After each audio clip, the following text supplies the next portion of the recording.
Welcome to Therapists Uncensored, a podcast where therapists freely speak their minds about real-life matters. Hey there. Welcome to Therapists Uncensored. And it is so great to finally be able to say that because you have found the very first episode of our new podcast. By our, I mean Patty Alwell, Dr. Ann Kelly, and myself, Sue Marriott.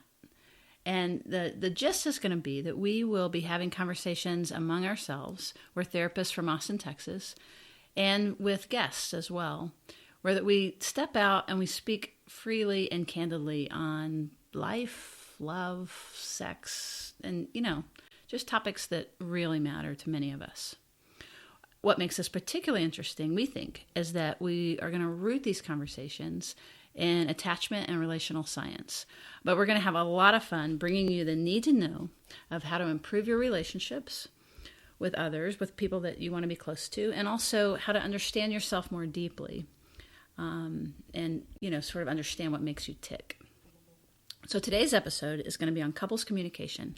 And by couples, we mean any important relationship, your boss, your parent, your child, and of course, whatever variety of romantic relationship you find yourself in.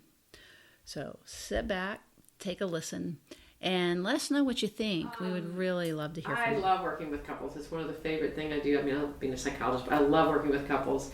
And I would say the thing that comes to my mind is the most interesting commonality I find is that when people decide they want to work on the relationship, one of the first things I hear is we're struggling with communication. Can you help me with communication? And when I hear that, what I really hear is that what they're struggling with is connection. That they're asking, could you help us please find a deeper connection? Yeah, that makes sense.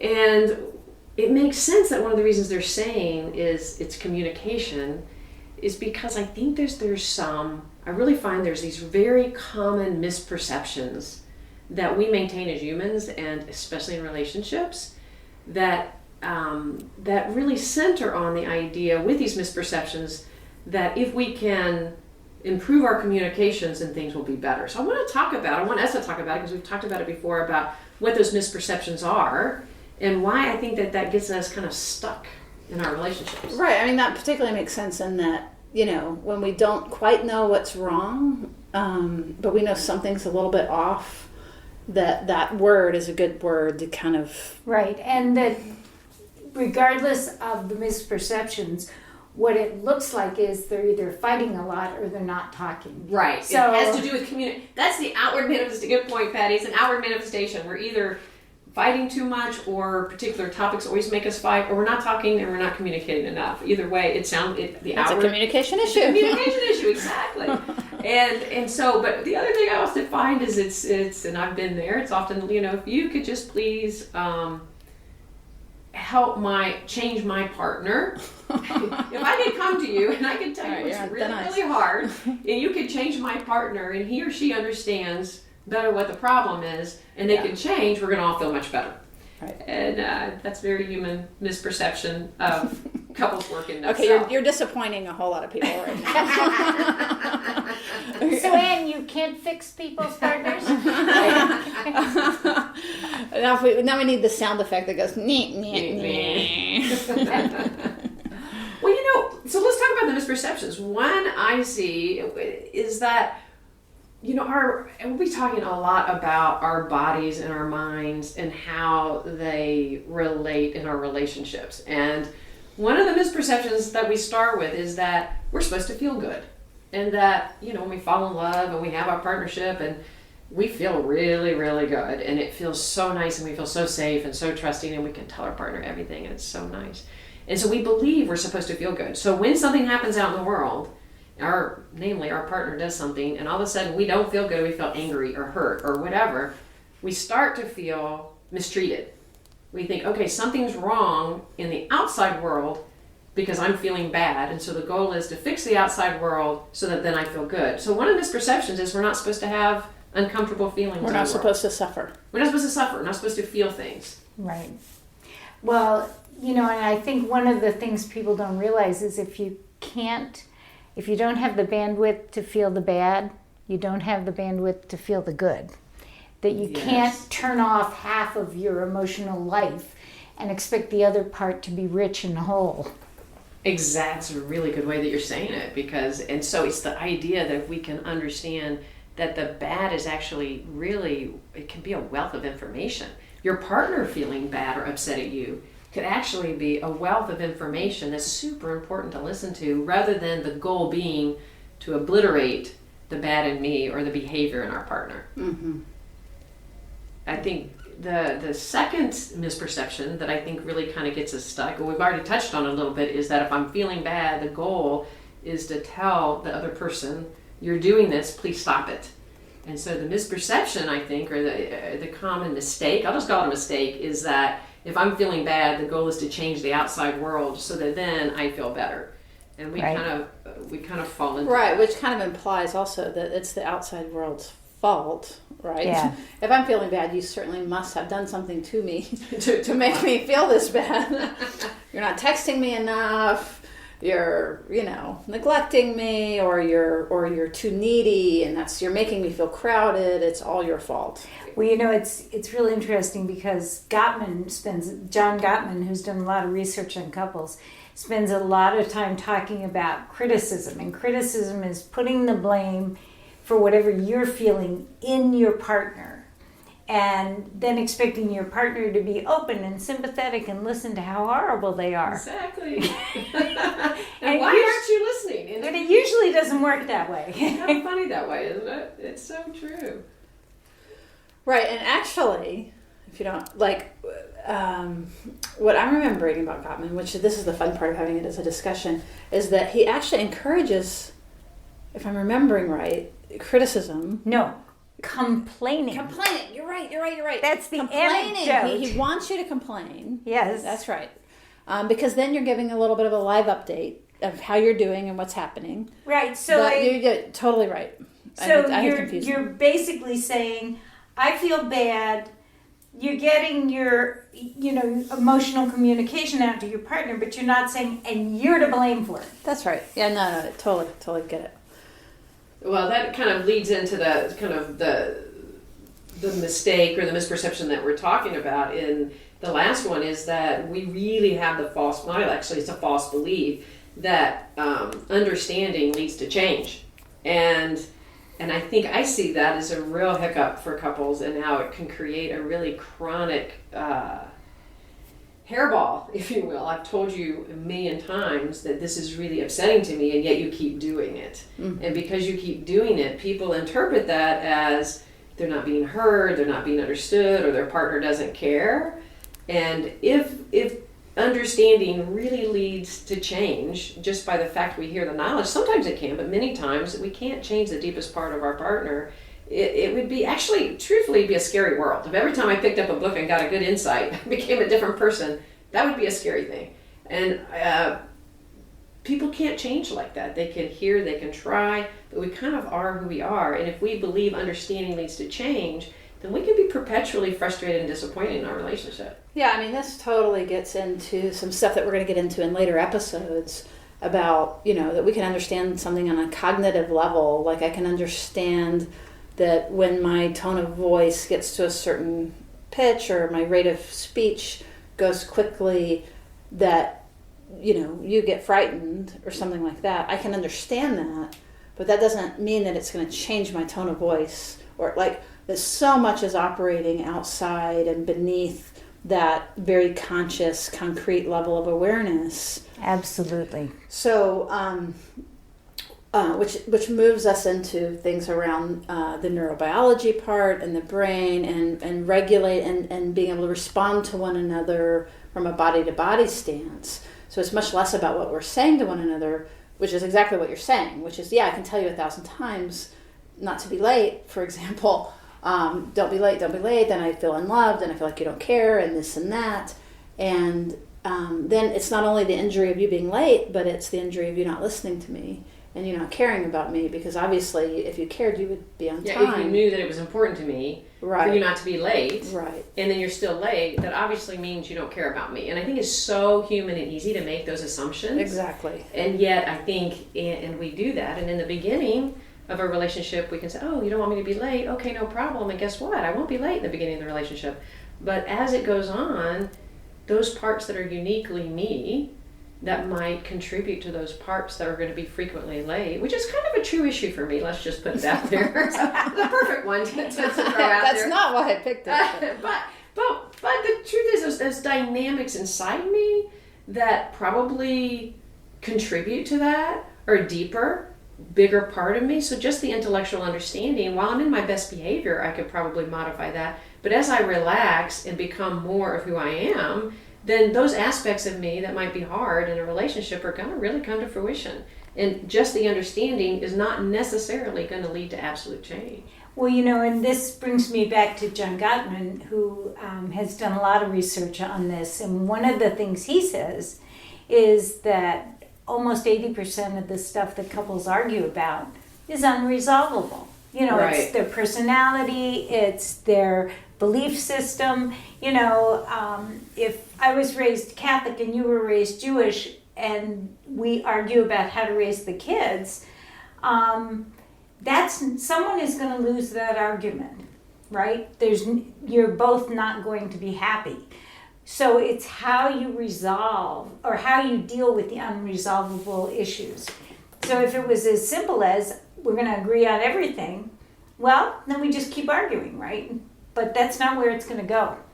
It's a good point. I'm really glad that you brought that up, because one of the things I think, again, when I talk about communication, one of the things that we can try to do in our relationship is, okay, so if it's how we talk, then let's just talk nicer. Because so the answer could be to all the listeners out there, what we're asking you to do is to be really kind and caring and giving every time you approach your partner, no matter how you're feeling. Okay, and why does that make me want to vomit? It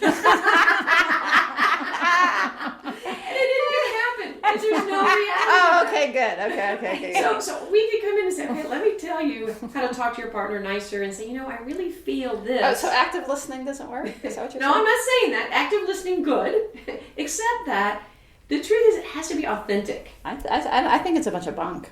You think it's active listening? Right, because you can do it when you're in a training setting. Right, exactly. But you get upset and it's out the window. If somebody's upset with you, you're not going, I see that your neck is bulging. I mean, it's out the window once you get dysregulated. And we'll talk much more about that in the brain science, but that's so true. And then people are so hard on themselves or so hard on their partner, right? When they're not doing it in a way that feels nice and kind. And what we mean by reflective listening is, I hear what you're saying, and this is how it makes me feel.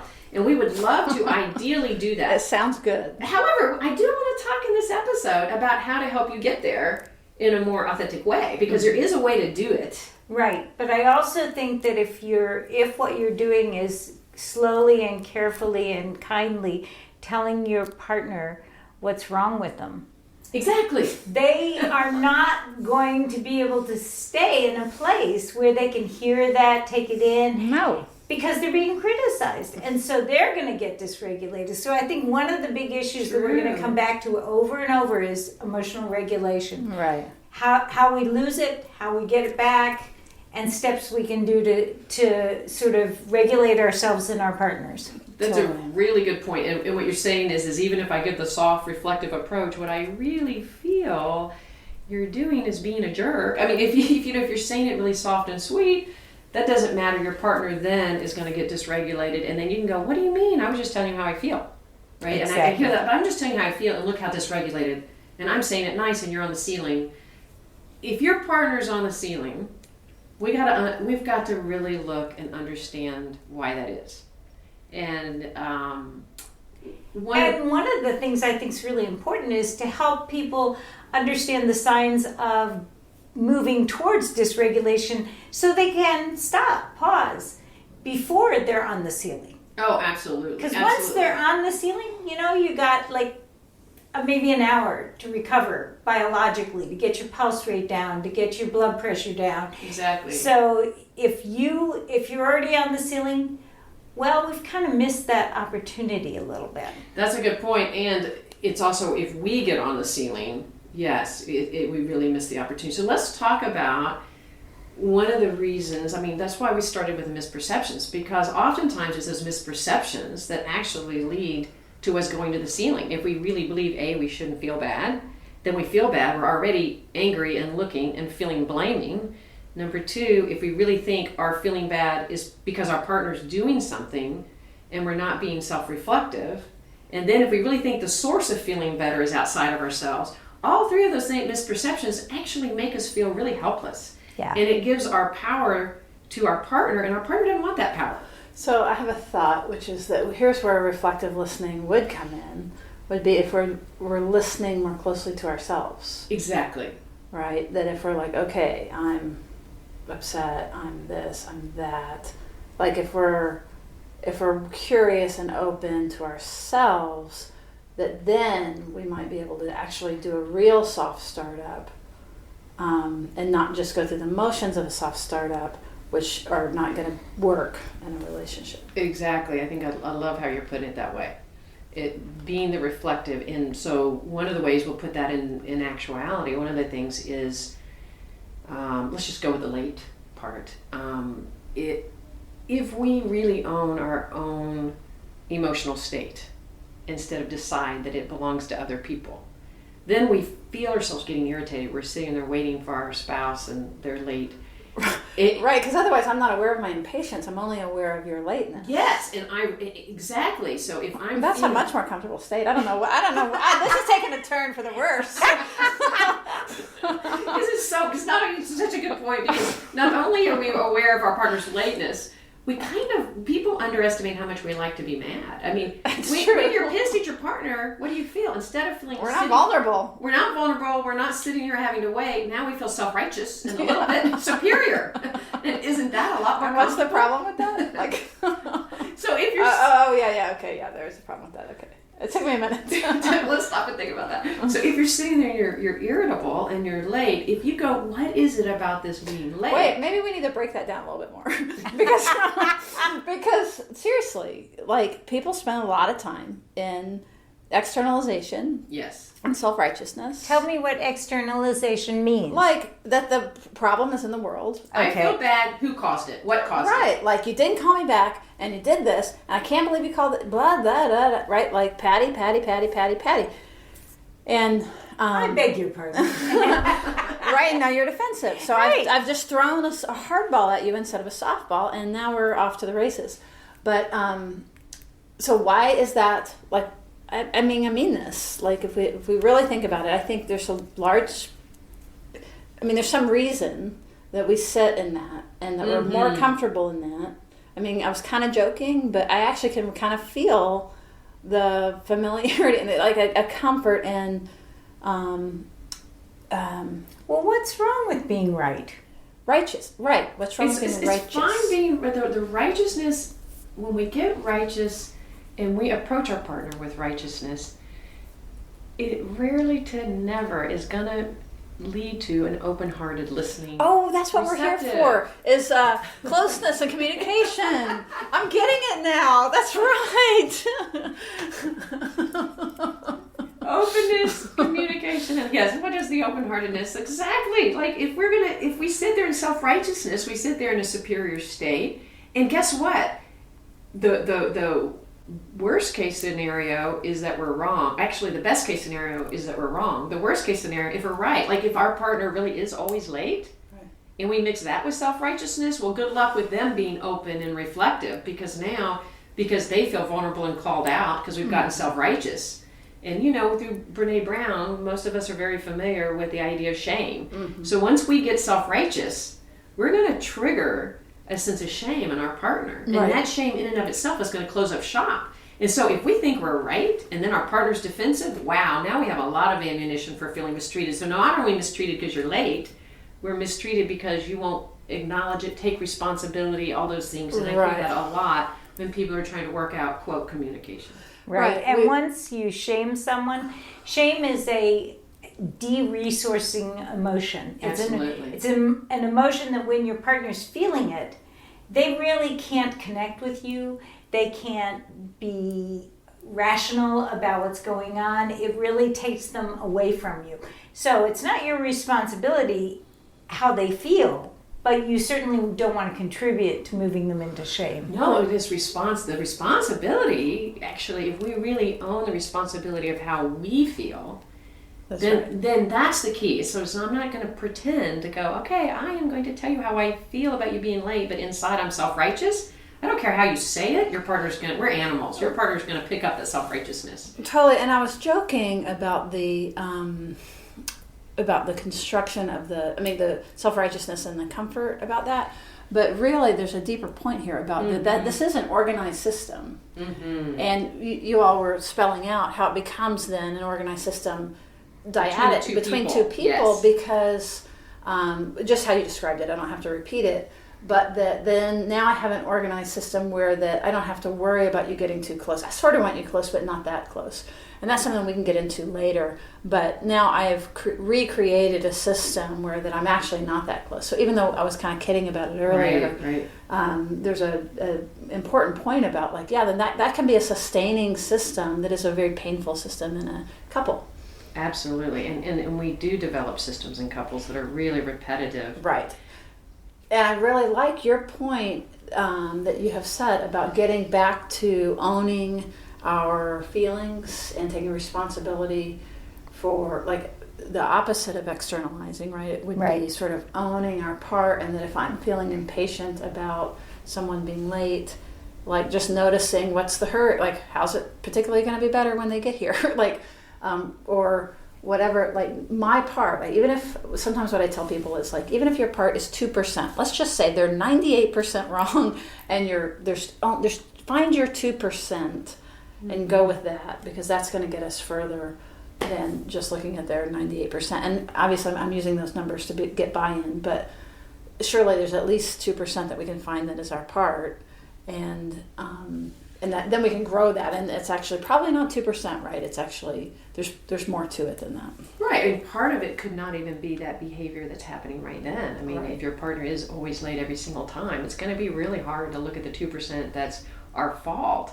So let's take that, let's deconstruct that, because it's a really great, easy example. I could be sitting here over and over again, and my partner's late, and I've told him or her over and over again that it's really hard on me to be kept waiting, and it keeps happening. So if I own that and go, okay, I'm really irritated because my partner's late again, and I've asked them, or my mother's late again, whomever it might be. I don't want to restrict this only to romantic couples, because we're talking about any relationships, let's be clear. Right. If I'm sitting there going, okay, I'm so irritated because they're late, if I just look for, quote, responsibility, it'd be really hard to find responsibility in that. So let's take it a step deeper into the language of security. Mm-hmm. And that is noticing, first of all, that I'm irritable and feeling impatient and short. And now, instead of focusing on my partner's mistakes, I'm focusing on my own emotions. And then I stop and think, why is it about my partner being late that's so upsetting to me? Right? And I'm reflecting on it. Mm-hmm. And then I take another step and go, okay, what do I know about my partner? So that's another thing in the how-tos. If we have to give our partner credibility, mm-hmm. and that is the belief that everything that our partner does can be fixed is a really, not only misperception, it's really powerfully painful misperception that leads to long-term disconnection, because we're not accepting our partner. And so in this example, if I could go one step deeper, what I like to talk to my couples about is that when we are in any relationship, we get the head and the tail, we get the whole coin. And those elements of our partner that we love, the head is what I call them, that we love about them, that they're spontaneous, that they're caretaking, that they care about people all around them, that they're responsible, all of these things, we love that about them. Almost every time we find out that the coin of that, the tail of that, is the most or difficult parts of them, and they're usually the same thing. Mm-hmm. So I could get self-righteous about my partner being late, but I could also stop and more reflectively go, okay, my partner is always late, but what is it about them that contributes to the lateness? And it likely is that they're optimistic and they unrealistically, do their time. They're probably caring, and they're taking care of 5 people before they leave the office. If I could give them credibility and know, what, my partner's always late. So if I can adjust myself and be giving and be generous, and that's the art of generosity in a true deep relationship, And by the time my partner arrives, it doesn't mean that I disappear. I'm not trying to suggest that we don't say this is hard on me. Mm-hmm. I'm not trying to suggest you just own every irritating quality of your partner. But how you discuss it has to do with self-reflection. So if I've owned it and I sit down, first of all, I might not be chopping their head off. And second of all, because I could calm myself down, but even if I'm irritated, if I own it instead of, as you were pointing out, Patty, earlier, instead of being critical and saying, you are always late, I'm sick of it, I told you 1,000 times, you don't care about me because you keep doing it, which no matter what, you're going to get defense and hurt. I shouldn't say no matter what, but majority. But if we say, sweetie, I know, I need to let you know that I'm feeling irritable. So what I'm saying is I'm irritable instead of you screwed up. And I'm feeling really frustrated because it's really important to me for you to be on time and you're late, and we know that this is an ongoing thing. And so I've got to figure out how to deal with this because I know this is an aspect of you, and I get that it's an aspect of you, but it's also really hard on me. So how I like to term it with couples is about getting the dilemma between you. It's like, okay, it really is hard on me that you're late, but I also get you, and that's really hard on you. What do we do about that? How do we work this out together? So I'm still bringing myself to the table. I'm not asking anybody to be a wuss and go, I will never be upset. But if I've done a little bit of self-reflection instead of externalization and going, why is it that big of a deal? In some cultures, being late is a fine thing. It's our culture that is, really our time is precious and it's a little self-righteous. So I guess it's just an example of being able to feel your own dysregulation, but also still bringing yourself to your partner, going, this is hard on me. How do we work this out together? Yeah. The other thing I think that is also important when you study your own response is we all come with baggage from our childhood and our families. True. And oftentimes I see couples where they bring their baggage and the baggage fits sort of hand in glove, and they're in a pattern and they can't figure out why they're in a repetitive pattern. And then when you talk to them, it turns out that, my mother was a real martyr. And then you talk to the other partner and it's like, my mother was really critical. And all of a sudden they're in this pattern where one is a martyr and one is critical, and they don't even know how they got there. And it's sort of like recognizing some of this family baggage and some of these historical patterns. Which involves self-reflection. And exactly. Allows them to say, I'm doing that thing where I get really critical. Or my partner is doing that thing where they get really, they're sort of being a martyr. And you can sort of say, this isn't personal. It's not what's happening today. This is historical stuff going on that they're just falling into this pattern. And so it gives you more choices. Because if it's not really about you, that it's historical, you might just have that little bit of space to have compassion or empathy or generosity. Yes. As you say that, it reminds me of what we talked about a little bit earlier, and that will continue in a future podcast. There's a lot of information out there. It's a beautiful book about the language of love. But one of the things even the three of us like to talk about, and what this whole podcast is about, is the language of security. Knowing your partner's language of security and by the way, your own language of security is such an important part about being in a relationship, because then you know why it's important. If I could say to my partner, the reason why you're being late is so hard on me, and I have some self-reflection, my partner has actually more motivation to meet me because they see why it's important. And so knowing what threatens your partner, if you had a very critical mother or a martyr, then you know what triggers your partner on a deeper level. And so it helps to know what threatens your partner and what threatens you. And so knowing your partner's language of security, which we will talk much more about, can really make a difference in how you end up approaching in what we started this whole podcast out about, having not just good communication, but deeper connection. Right. Because then you can really accept your partner's flaws much deeper when you really understand them. You have compassion for them rather than you're criticizing them. You get to still complain, but you're holding their value.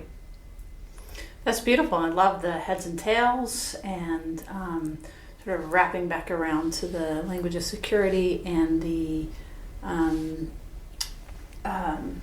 your last example where it comes back to it goes back to a we instead of either that I'm supposed to accept the lateness or be righteous about it. All these things that are just an internal process. It goes back into the interpersonal where it's between us. It's between us, couple. but it's also like I began to imagine the other person caring and like rushing, and even if they're still late, that like I exist in their mind, even and why does it bother me that just now there's this complexity. There's this complexity and this play in it. Well, and you might rush.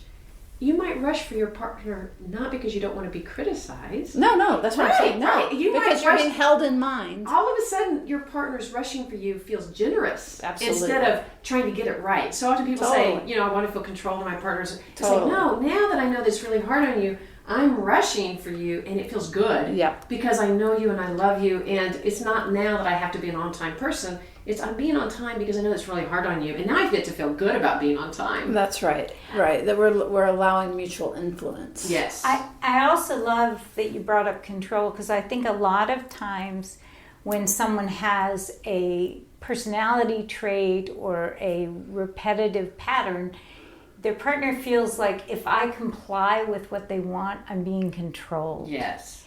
And so if you can really understand what the issue is from your partner's point of view, then you really can have that generosity. It doesn't feel like a matter of who's in charge. Who's in charge? I'm always being controlled by my partner's needs. And I think there's a lot of belief. It's sometimes very difficult in intimacy. And we could do a whole podcast on this, Patty, and that is there's a real belief in intimacy. How do you hold on to individuality and stay connected without losing your own free will? Right. And I think sometimes people have a hard time getting relationships because they feel like they lose their free will by trying to listen to what their partner needs. And there's so many ways to hold on to yourself and your free will. Thanks for listening. And we will be talking a lot more about this topic and many more. So be sure to subscribe on iTunes so you don't miss anything. And check out our show notes at therapistuncensored.com. Thanks. Therapist Uncensored is Ann Kelly, Patty Alwell, and Sue Marriott. Cameron Lindsay edits the show.